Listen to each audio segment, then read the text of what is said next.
আগেও যেখানে হাঁটাচলা করা গেছে সেখানে এখন এক মানুষ সমান পানি।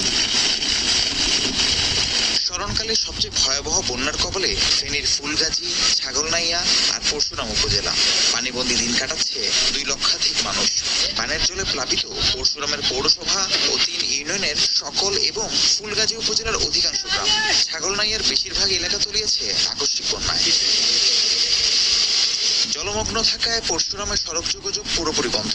প্রকট হয়ে উঠেছে বিশুদ্ধ পানি ও শুকনো খাবার সংকট। খোলা হয়েছে আশ্রয় কেন্দ্র।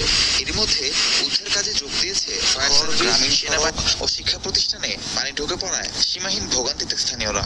জেলার সব প্রাথমিক, মাধ্যমিক এবং উচ্চ মাধ্যমিক বিদ্যালয় বন্ধ ঘোষণা করা হয়েছে।